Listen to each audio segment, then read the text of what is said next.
All right. Oh, and there it is. It's live. Oh, it's live. Hey, gang. Glad you could join us. It's been a whirlwind of activity. It's been a crazy day, I can tell you all right. Anyway, well, thanks for joining us. Seriously, I'm Andy. Oh, I'm Sherry. Colette? Yep, so the gang's all here. Yay. Yep. Yay. It's been a while. We were on a little unscheduled hiatus.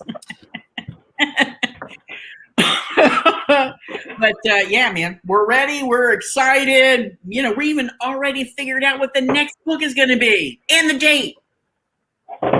We're awesome. And now we're just waiting for everything to crash. Yeah, I don't know why you went and said that, Andy, because now it's just going to fall apart. Oh, Lord, have mercy. So, all right, I knocked on wood. Oh, Lord. All right, so what's everybody drinking? Sherry, we're going to go with you first because I know it's going to be super exciting. So I have some of this delicious Monday zero alcohol gin, which is, it's very tasty. It's botanical. I think I've had this. I think I've shared this with you before. And so I have some of that with some Pellegrino. Oh, Pellegrino, yeah. And I didn't have time to do a lemon or lime slice, so it's just all right. I mean, it's a mocktail, obviously. So does it taste like a cocktail without the alcohol kick? Yeah, and it's got the Monday gin is it's kind of dry, so it's got a really nice floral type dry flavor. It's nice. I like it. It's my favorite one of all of the non-alcoholic stuff I've tried. Okay, cool. Yeah. Oh, and I'm 3 years now. Yes, I was just going to mention it. Yeah. And I always, it seems crazy because the day I decided to quit because I was so incredibly hungover, we were playing D&D that morning. That day. You and were I remember only partially functional. And I spent almost the entire time with my head on my desk like this, waiting for everybody else to move and do stuff. But yeah, so thank you for being a part of that. I only got up that morning because of that. I didn't even think I was going to be able to get up, but okay. So there you go. Yay me. Yep, that's awesome. Okay, Colette, what you drinking? So this is a drink that Laura and I just kind of made up. Did you make up a name to go along with it? It's called the Tipsy Pumpkin. Because it has some pumpkin liqueur and that Breckenridge spiced whiskey and a little Grand Marnier. Wow. Oh, I bet that's got a really nice flavor, a nice after flavor, whatever. Yeah, it's very, very autumnal. Such big words. I know. Wow. Andy's just tastes more better. Right. Or whatever. More gooder. I'm having a little red wine, trying a new bottle, Witching Hour. It's a sweet red blend. And I'm having it in my wine glass. It has the Eiffel Tower on the stem, kind of goes with today's reading. Is that dishwasher safe? What? Your glass is a dishwasher safe. Oh, I bet it's too tall to go in a dishwasher. Yeah, I can't wash this. Yeah. Okay, just curious. It's never been washed. Because I'm all for theme glassware, but there's no way in hell I'm buying something that I can't put in the dishwasher. It was a Christmas gift from my nephew. Oh. So. Who you love very much. I do. I love all of my nephews. Very much. I have 3. There you go. Yep, but I have no nieces, blood nieces. I have an adopted niece, but not any in the blood sense. Anyway, so speaking of blood, we had a very interesting book that we read for our show. We did. Yes, it's the Alice Network by Kate Quinn. Yeah, man. And I read the summary on on Script before, I guess after we had decided to do the book. And I was like, wow, this could either be really, really good or it can be really, really shitty, depending on how it was written. So I'm And really. we haven't discussed at all. Hmm?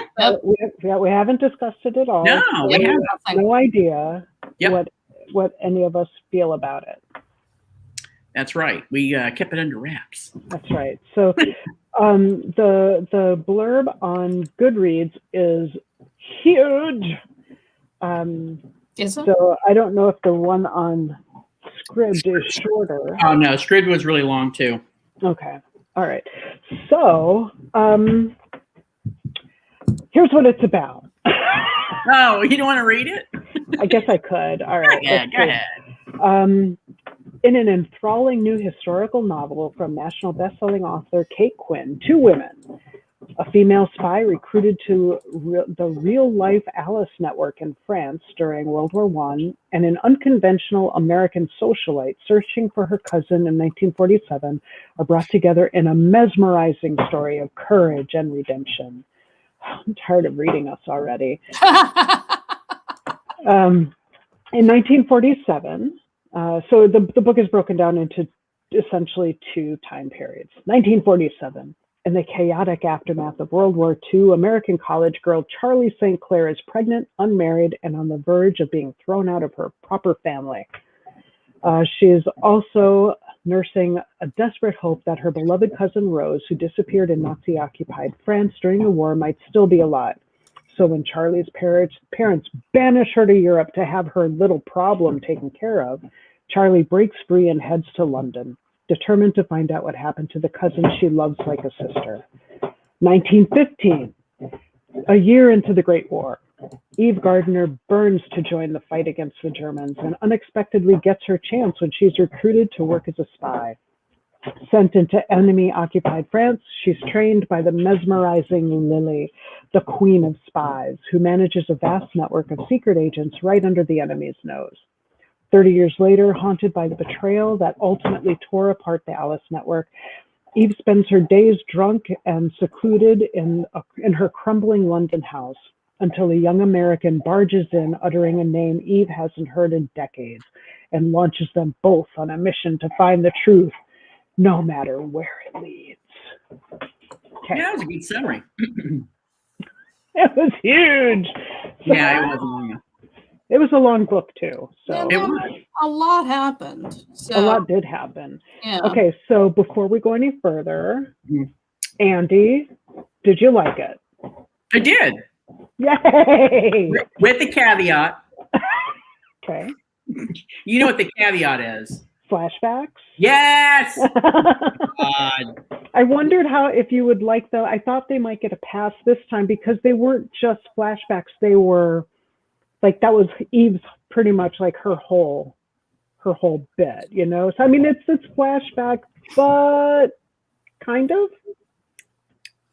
All right, then. And the thing that makes it different than just weird random flashbacks is, so each chapter is either in, and it's not even really Eve's POV, right? Because isn't hers like third person? Hers is, yeah, right? Hers is third person. Right. So there's an Eve chapter that's in third person that's in 1915, and then the next chapter is from Charlie's POV in first person. Yeah. And can we just say that the narrator was amazing? Oh yeah, she was very good. Yes. Holy crap! Right, Yeah. because she really was. She was British. She was Charlie, who was American. There were French people. There were Scottish people. There were German people, and she did it all. She did. And she flawless French pronunciation with a lot of those places and names and. I was like, wow, she did a really, really good job. She did. Yeah. But I mean, so the thing that kind of made it different from just vacillating back and forth between time periods is that so Eve starts out in 1915 and then slowly comes up current to 1947. Right. So once you get to the end of the book, it's the same time. Right. Yeah. Yeah. So maybe I don't remember when this. Andy. When did this come out? I think it came out a couple of years ago. 2017. So I was just wondering how we feel about spoilers. Oh, I don't have any problem with spoilers. It's not a brand new book. Doesn't ruin it for me. Doesn't ruin it. I know how it ends.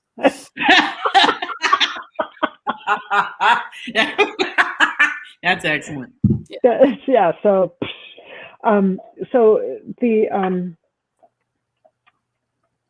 I read Codename Verity by Elizabeth Wein Wein, and then the follow-up to that, Rose Under Fire.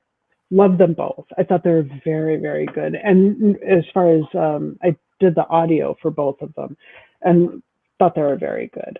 And then after reading those, I was kind of on the search for more World War II spy, female-centric books, and had gotten an advance copy of The Lilac Girls, which really sounded like it was going to be awesome. It dealt with 3 different primary characters. One is an American socialite who I really kind of grew to hate. She was a real person. I just didn't care for her. And then there was a woman who was a prisoner in Ravensbrück, who was one of the Ravensbrück rabbits, who had all of the medical experimentation and shit done on them, which was incredibly interesting. And then the third one was a female Nazi doctor who worked with the rabbits. And so you have these 3 very different, the socialite, she really, she wanted to help, but I didn't care enough about her. So the problem that I had is that, it sounded, the author kind of wanted to do like a biography of Carolyn Faraday, and it just felt like she tried to do too many things and nothing worked. I did not like it. It was so disappointing. And then I saw the Alice Network, and I was like, I kept seeing it pop up and all these rave reviews, but Lilac Girls got rave reviews too. I didn't like it. So I was just really leery of reading this book, but I really loved it, especially Eve. Eve is like my spirit animal. I know. Yeah, that grumpy bitch. She could live next door. I'd be really happy. Well, okay. So after I did the math, right? So we meet Eve. Did you do some math? Was it Eve plus Charlie divided by? I didn't do that kind of math, but right. So we meet Charlie, and she's this. What is she? 20? Yeah, I think 20-year-old American girl who is pregnant and not married. Charlie's 19, because at the end that's right. At the end she said she was 20. That's right. Yeah. Right. So it starts off that basically her mother, it's 1947, and her mother is bringing her to England to get an abortion to help with her little problem. Right. And then we meet Eve. And in 1947, she is this like broken down broad with mangled hands who just sort of sits in the dark and drinks whiskey. Yeah. And smokes and swears and But I mean, so then that's when through the Eve chapters, you go back and learn her backstory, because I mean, she's this naive, stuttering ingenue when you meet her in the 1915 chapters. And so you kind of get to see how she becomes the woman that she is. Yeah. Charlie meets her at the beginning of the book in 1947. Yeah. But so she's a year younger than me. When we meet her, and she's like a broken down, and they kept referring to her as like an old shut-in, and it was just like, how old was she? She was 54? She was 53. 53? Yeah. Okay, because I'm 52, and I was like... Wasn't there a line in there that somewhere that Charlie said she couldn't tell? I mean, you couldn't tell the difference, like if she was 53 or 70. Or 70, yeah. She did. She was just so messed up. And also, too, when I was 20, I couldn't tell how old somebody was. Well, you know, if somebody was in there, like to me now, I'm like, oh, that person is probably in their 60s or 70s. Right. But when I was 20, I probably was thought, well, that person's probably in their 50s, you know, 40s, late 40s, early 50s. But it's not like it's just Charlie's perception, right? I mean, everybody who meets her basically comments on, you know, that she's an old spinster. I think she was called a couple. Yeah, but that's in times. 1947. I mean, aging and you know what would be considered a spinster was. I mean, I think in the 40s and 50s, a spinster would be anybody in their 30s or over who wasn't married. Yeah, right. So. Yeah. I'm trying to make us feel better here, okay? Well, I'm just saying that it was a little bit of a gut punch once I did the math and realized that he was younger than I am. And had done so much more. Oh, and was still being criticized for her she life. Probably looks a lot rougher because of all the shit that she's been through. Yeah. I'm just going with that, okay? All right? Okay. She spent a couple years in prison. She, you know, had a really hard time. Yeah, like a work camp prison, like hard labor. All right, so let's get back to so Colette, you liked it? You enjoyed it? I did. Okay. Although I was surprised based on reading the synopsis that you read, I was surprised how much fucking happened in this book. Yeah. How much what? How much fucking happened in this book? I was surprised that there were no skin-boned Tuna Town. There was a lot of that. Yeah, but thank God way more than I thought was going to happen. Thank God it wasn't pornographic, though. Right. It was fairly fade to black, kind of. Well, it wasn't really fade to black, but it wasn't overly descriptive. Well, I mean, we did spend a lot of time with Eve and her lover, who was Nazi sympathizer. Yeah. Oh, Renee.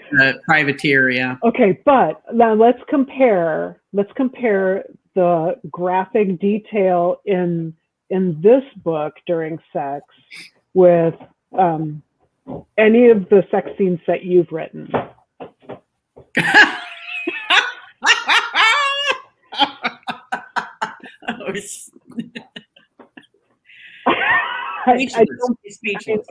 There were no discussions of any specific genitalia or specific genitalia. Like, all right, you know, like the next book is going to be called Specific Genitalia, because I don't even know what you're talking about. Like there was no naming of like a penis or a clitoris or anything like that. It wasn't explicit. There was no I was wet or you know what I'm saying? So, yeah. I mean, now compared to a book like Outlander, which I don't know if either of you have read, I was shocked at how graphic it was. Like reading lesfic. I mean, like.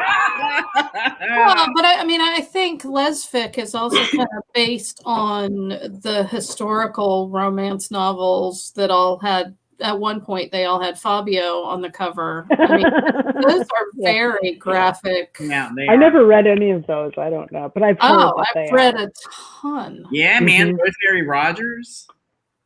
Yeah, I don't know who any of those people are. Yeah. I think we were talking with who is it? I think Nancy Jean. We were talking with her about that at one point, and I guess that's. Oh, and I think Megan too. That was like the staple. I was reading Stephen King and shit like that instead. Yeah, I was reading that too. I was a well-rounded fiction reader. I like that. Okay, we'll take that.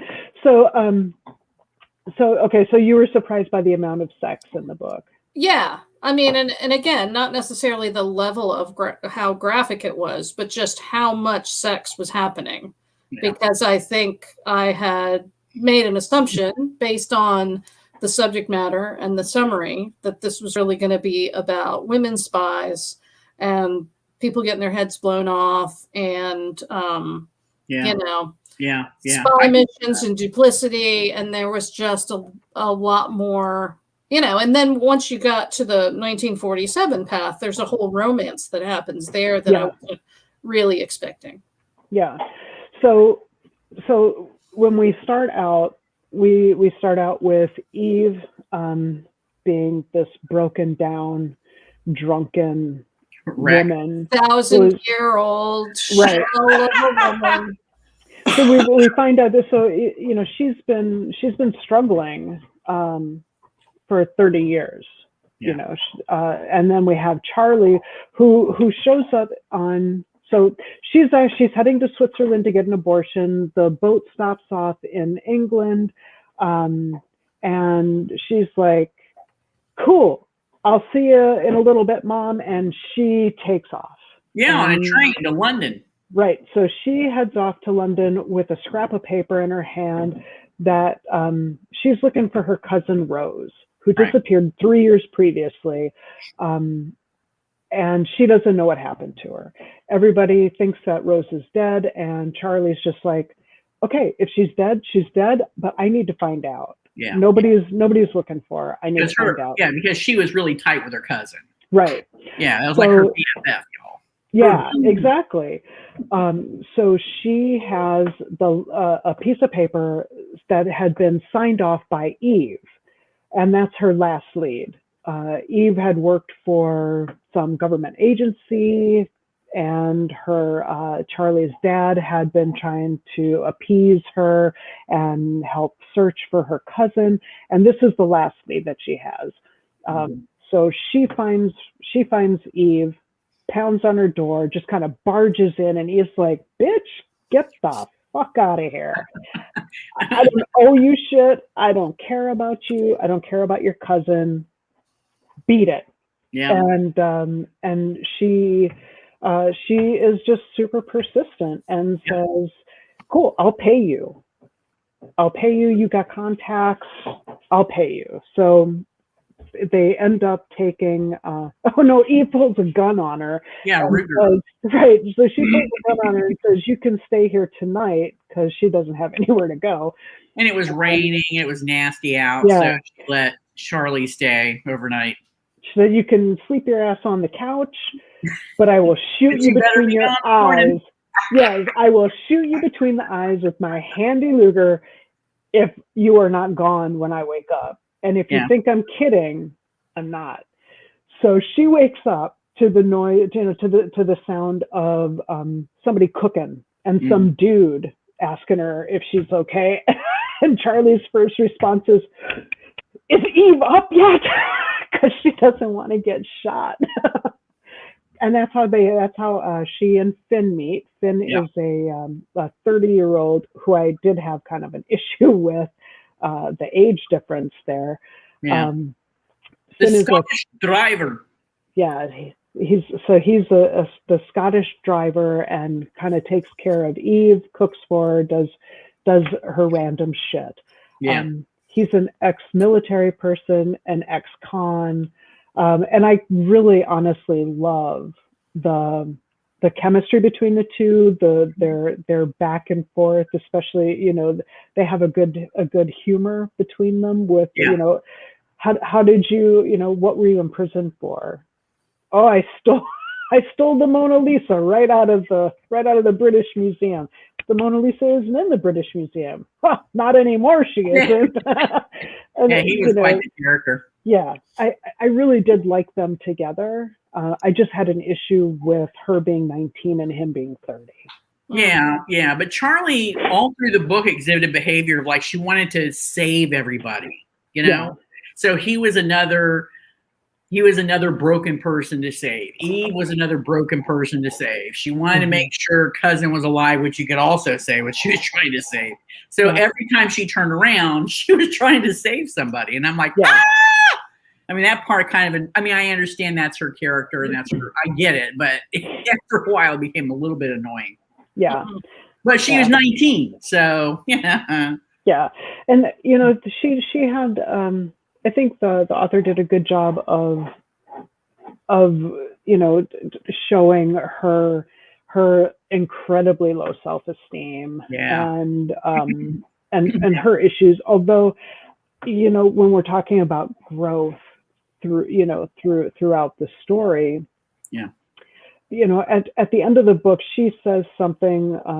Charlie says something about how she started out as this person who everybody would push around, and she just did what everybody wanted her to do, and now she stands on her own 2 feet. And I had to stop and think, I don't recall her being like that at all. She got off the train or she did whatever the hell she wanted to do, told her mom to go to hell, essentially. Well, but I think she was trying. The author was trying to get you to that place, and as she was trying to do that, I think it was she was how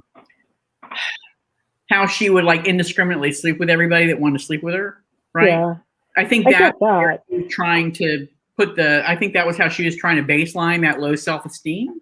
Yeah, I get that, but that just seemed a bit of a stretch to say that, now she stands on her own 2 feet and doesn't in the first several scenes, she was standing on her own 2 feet and, up in Eve's face when the bitch has got a gun pointed at her, Yeah, I think that obviously the full character arc must have started before the book started.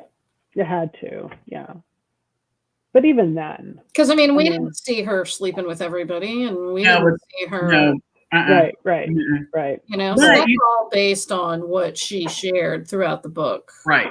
But you could argue she didn't even confront her mom. Remember, she waited, and then she hopped on a train when her mom wasn't there. That's true. So she didn't. Confront her. She just like scurried off, with a handbag. Boop, off she goes. Who told her that she didn't have to have an abortion? Was that Ben? Or was that Eve? I don't remember who told her. What do you want? At some point, because Eve is like, do what the fuck you want to do, because she's been through it all. And Finn's like, he likes babies. What do they call them? Barns? I'm sorry, I have a Scottish background reference there. So he's like, I like babies. What the hell? Yeah. So they end up going. Finn has this car, this old car that it's his pride and joy, and the 3 of them hop in a car and they set out to find Rose. Meanwhile, Eve. So one of the names that gets Eve hooked in when Charlie is trying to talk her into helping find Rose is the name Renee. Monsieur Renee, who owns a restaurant, and like something sparks with Eve. We don't know what it is at that point, but she's like, okay, I need to make some calls. I need to talk to some folks. Let's head out, and while we're on the road, I'm going to go meet up with this guy, whatever, and the adventure begins. So at that point, now we've got the two-pronged thing going. While they're on the road, we get to see really just how damaged Eve is. Yeah. She's got night terrors, screaming. Yep. Doesn't pulling guns on people left and right. Quinn has to take the bullets out of the gun at night so she doesn't wake up shooting people. Yeah. Yeah, she's super damaged. Yeah, and but so is he. He is too. You're right. Everybody in this book is damaged in one way or the other. Really, if you're gonna find the theme that brings everybody together, it's how much PTSD everybody in this book has. That's true. Yeah. It really is. I like these characters, even though they were damaged. You could find the humanity in them, or you could sympathize with them. Unlike Gillian Flynn's characters, which you just want them all to fucking die. These characters. I refuse to discuss. I refuse to discuss Gillian Flynn with you. Refuse. I am going to share this link with you guys because every time somebody talked about Charlie or talked to Charlie, I could only picture Shelley Hack, and then I would hear the song. I'm sorry, I was laughing about Shelley. I just pasted a link in the chat so that you guys. I will share it. I'll share that on on the YouTube. Yeah, it's chat totally also. from that old commercial from the 70s with Shelley. For Charlie's perfume. And they call it Charlie. Oh, right. That was a. I think it was earlier than the 80s, though. I think it was. I was wearing Charlie back in high school, I think. Yeah, I'm pretty sure I did. If it was Shelley Hack, it was the 70s because she was a Charlie's Angel. Those are Charlie's Angels. I don't remember what seasons, but yeah. All right. Oh, I just chatted it back to you. Hold on. Oh, okay. What are you doing? What are you doing? Okay. All right, there you go. So that's how I picture Charlie throughout the entire book. Wow. Okay. It's Shelley Hack in like satin. That's awesome. I can't wait to watch that commercial again. So, so they head out on the road and they're going to drive to where this restaurant was, right? Is that where they're heading first? To Renee's restaurant where they knew that Rose last worked. What was the name of that town? Lille, something like that. Oh, I don't know. I think it's like Lille or so. It's like Lille. I mean, yes, that's that. Yeah. So they're going there, and as they're driving through, they're in Charlie's point of view, and Eve is in the back seat of the car, just like muttering shit about I hate this fucking town, or she's just going off. And then we kind of find out why. Then we go back in time, and Eve is so when we start out, she is working like a file clerk or some such shit, and she's observed by this captain named Cameron, also a Scot, who sees her staring at this recruitment poster, and confronts her about it later, and decides that there's something more to her than meets the eye, and essentially he recruits her to be a spy, and she's like, oh yeah, this is my jam, this is where I belong, this is the life for me. And he sends her off to this town where she meets Lily, who is also her code name, or her spy name is Alice Dubois. I think that was right, Alice something or other. Yeah. And that's how that's what the Alice Network is named from. That I saw in the blurb it said that it was a real life thing, the Alice Network. I have not done. Did you look into that, Colette? No. I didn't do a whole lot of digging, but the Alice Network did exist in World War I. It was a group of female spies.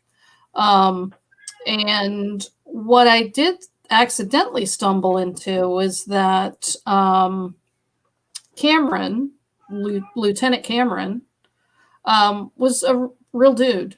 Really? Yeah.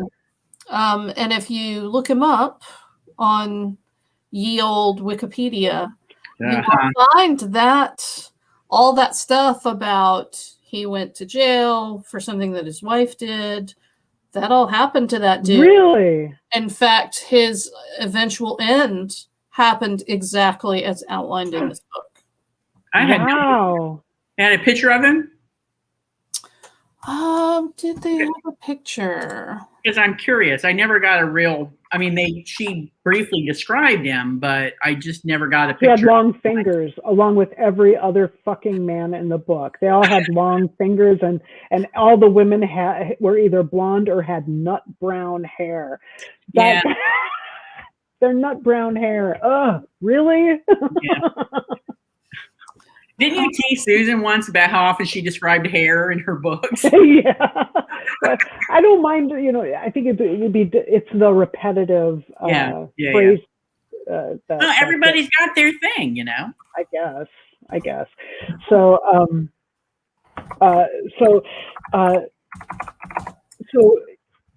Eve gets put in with Lily and another another one of the spies that is in their tight little group is Violette. And Violette does not like Eve immediately. Does not like her, thinks she's going to be shoot her, get the hell out of my store. I'm going to shoot your ass. Oh yeah. So they right before they go back in time, or is it no? They're part of the story has already gone on, but then Eve goes to visit Violette during the 1947 period, and Violette spits in her face, literally, and curses her out and calls her, Judas and a traitor and a betrayer, and all of this, essentially blaming her for the death of her, whoever her is. And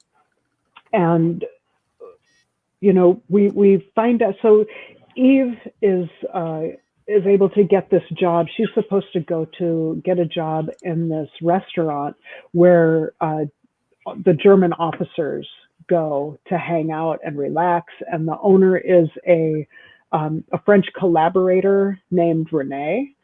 Rene Bordelon is the name that he goes by in. And it's a shame because it's a great name, but he's such a prick. Yeah, so he kind of ruined it. And he takes a shine to Eve, and essentially, I mean, he doesn't force her, but makes it pretty clear that he wants to sleep with her. She needs a job. This is what's going to happen. But let me ask you this before you go on. I hate to say this because it's awful, but wouldn't you think that female spies would be compromised in that way at some point? That would be absolutely. I would think so. I can't imagine how anybody wouldn't be. I mean, especially in that atmosphere where the Germans and the collaborators had all the power. Yeah. Everybody else is starving. Yeah. Or being shot. Yeah, it's a sad commentary, but it's yeah, and so she had to keep this a secret. She talked to Lily about it, and Lily's like, "Hey, you got to do what you got to do, and you're bringing in fantastic information." I like Lily. Seriously, she was I wish I had seen more of her. She was awesome. Yeah, I mean, and it's totally understandable why Eve would have.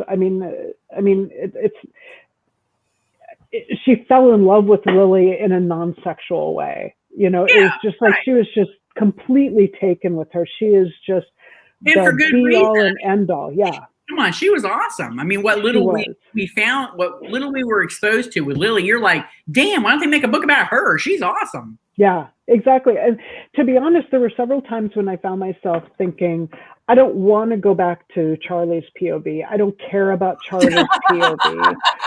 I mean, not to say anything terribly bad about it. I mean, it was engaging, and I did care about Rose to a degree, but she didn't live her life to be really interesting. Exactly. And here we have Eve, who is living life and death every minute of every day. And it was just so well done. I just think the author just blew it away when it came to Eve. Absolutely. Yeah, absolutely. I mean, if the author just did a book about Lily with Eve coming in every once in a while, I think that would be awesome.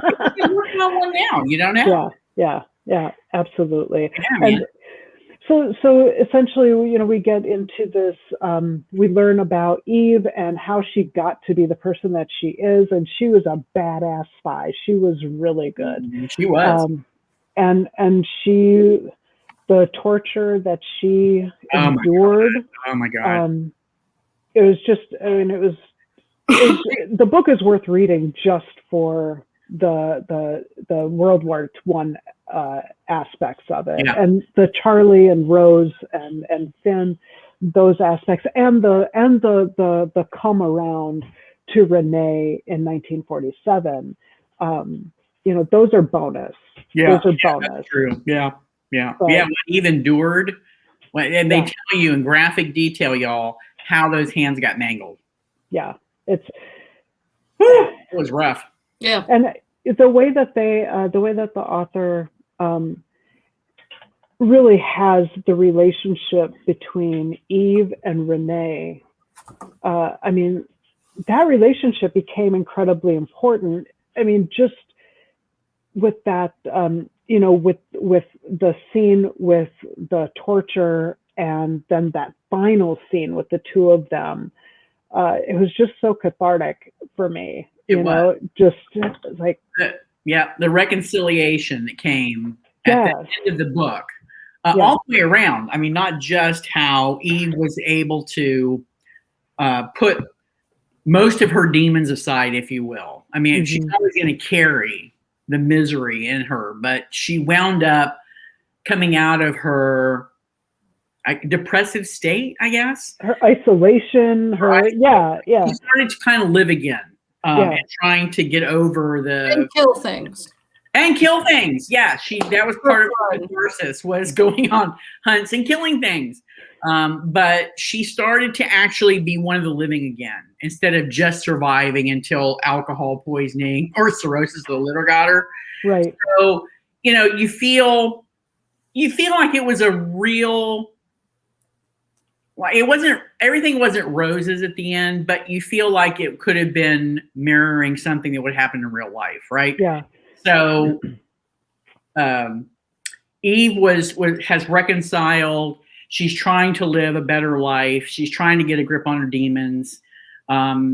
She's no longer racked with guilt. Right. She's no longer racked with guilt that she felt responsible for in World War I.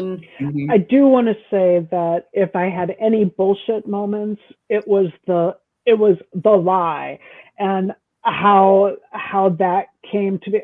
That just doesn't sound right. I don't know. There's a whole lot of stuff going on. You listen to a single conversation, and you're able to pick up on this thing that you think might be a lie.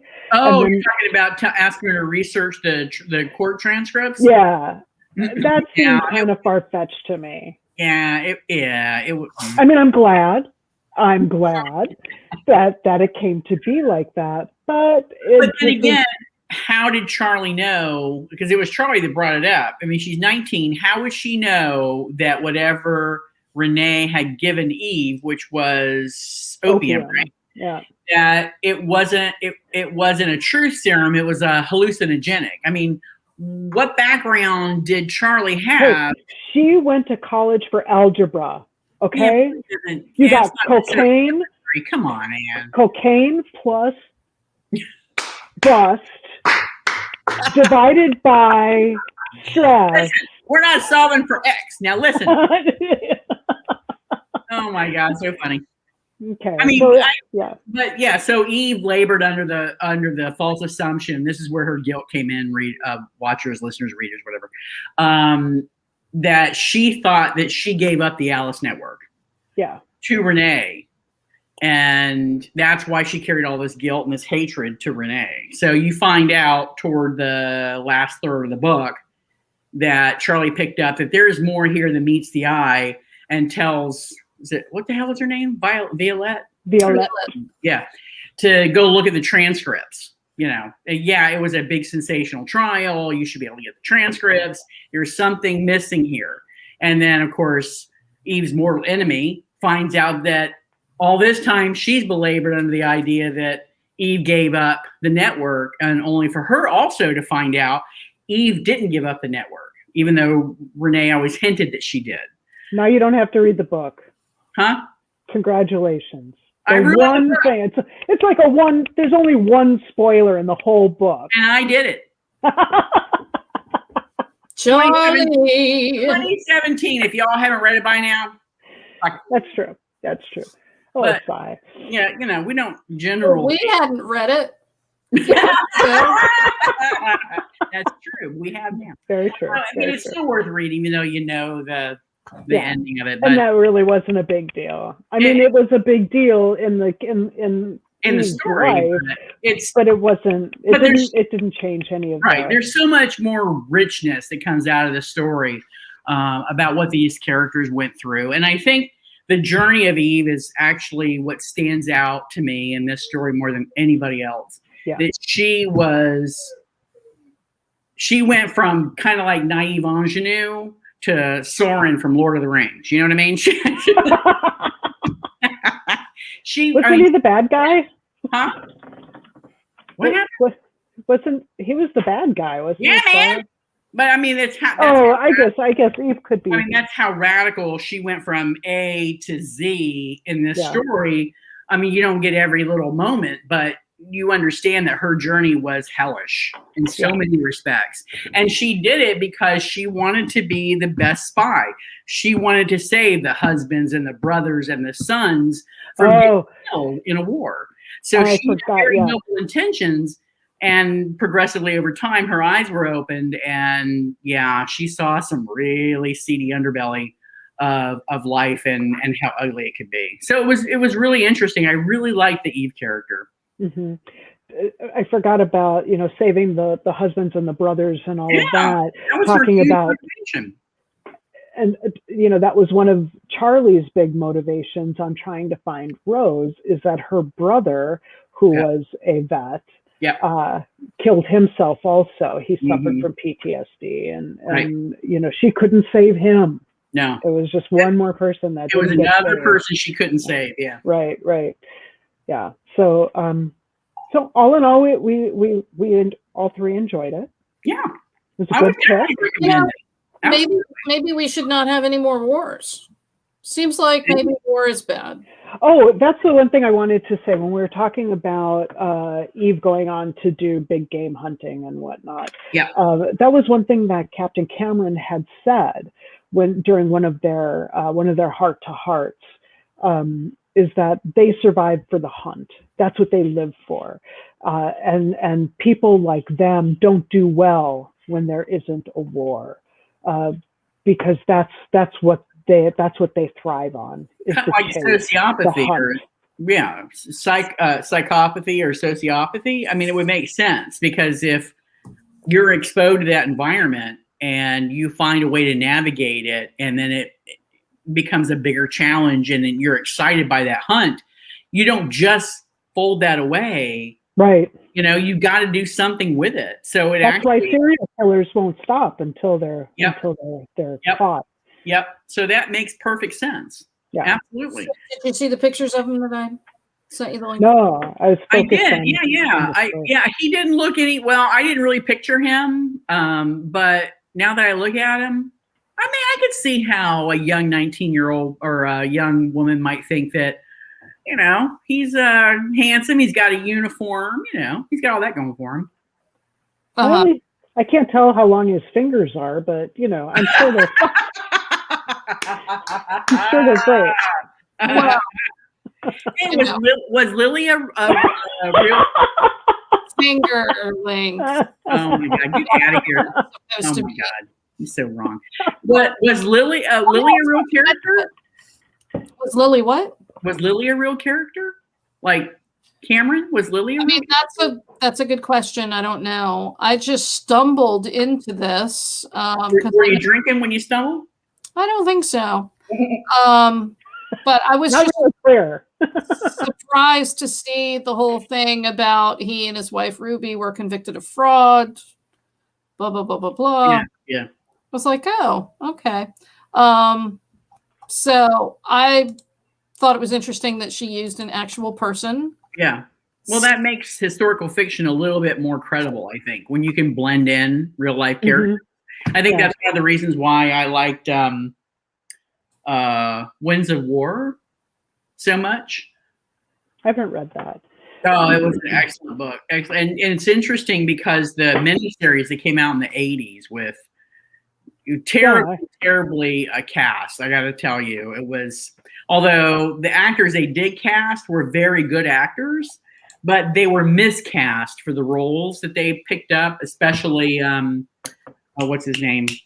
Who did the beef commercials back in the 80s? It's What's for Dinner. Yeah, that guy. I can't think of his name. Sam Elliott? Who? Sam Elliott? No. The beef guy? Nah, it's the same guy that did Diabetes. That was not the beef guy. Oh my God! What the hell? He was the oatmeal guy. All right. hold on. Diabetes. Shit up. Anyway, but the miniseries was, I think, the screenplay was done by the gentleman that wrote the novel. Is that James Joyce? It stayed very true to the source material. So, And it Winds of War? yes, Winds of War. Yeah, I think that is Mitchner, isn't Robert Mitchum. Yes. Mitchum. Wait. Mitchum. No, Robert that's an actor. Mitchum is an actor. Robert Mitchum played the title character of Pug Henry, Victor Henry. And the story is just engaging, and there are so many historical characters that come in and out. And if you're any student of history, when you watch this, you're going to go, oh, yeah, that guy. Oh, yeah, that girl. Oh, yeah, that guy. Because the author, and of course, now I can't think of his name. Herman Wouk. Yeah, Herman Wouk.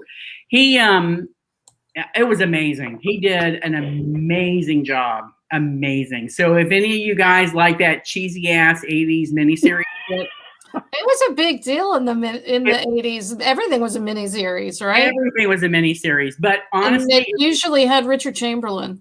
Oh, right. Yeah. But if you get a chance, if you find a way to watch Winds of War, I highly recommend it. But, it's going to have that sexist shit because it takes place during right before World War II. And then it ends with the bombing of Pearl Harbor. And then the next series is War and Remembrance. War and Remembrance. Yeah. And that goes from the bombing of Pearl Harbor to the end of World War II. And one of the characters hunt for his child that was lost during the war. And that's a whole other story. But anyway, I didn't like that as much, although I love Hart Bachner and Jane Seymour. They were the two main characters or actors in that particular miniseries, the second one. But the first one, seriously, Winds of War, if you can see it, see it.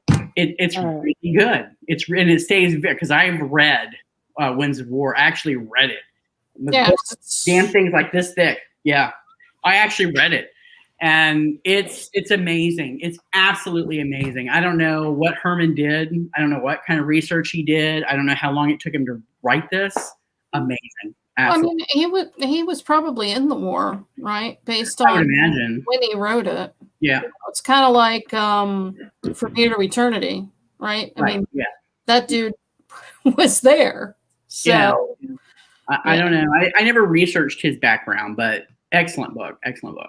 Yeah, right. He is not an author of brevity. No.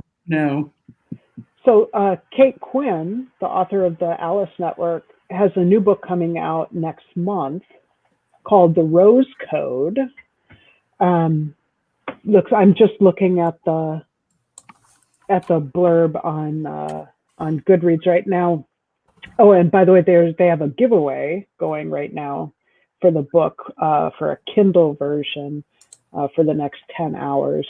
And the audio is narrated by the same woman. Oh, really? Oh, she did a good job. I really like her. So it says in 19. What is her? Does it say what her actual nationality is? Well, at the end of the book, it was she had an American accent. So I'm gonna guess. Yeah, but her name was like I'm blah blah blah blah. Saskia Marlowe. 4 times to see if I could figure out what she was saying, and I was like, okay, well, I guess I don't know where she's from. Yeah, I don't know. I'm Marletska. Maybe like a Scandinavian last name, I think. Maarle. Yeah. So, but it looks like it's another part of it's set in 1940, part of it's set in 1947. Looks like the Bletchley Park Code Breakers. Whatever, dude. I love that show. The first season, not the San Francisco one. Yeah.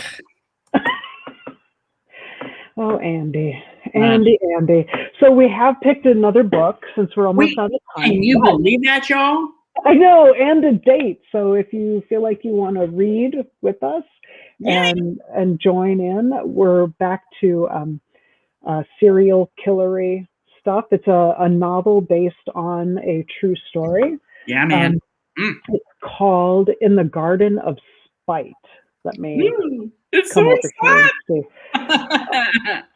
It is, let's see. It's an audacious novel of feminine rage about one of the most prolific female serial killers in American history and the men who drove her to it. They whisper about her in Chicago. Men come to her with their hopes, their dreams, their fortunes, but no one sees them leave. No one sees them at all after they come to call on the widow of LaPorte. The good people of Indiana may have had their suspicions, but if those fools knew what she'd been up to, what was taken from her, how she'd suffer, surely they'd understand. Belle Guinness learned a long time ago that a woman has to make her own way in this world, and that's all it is.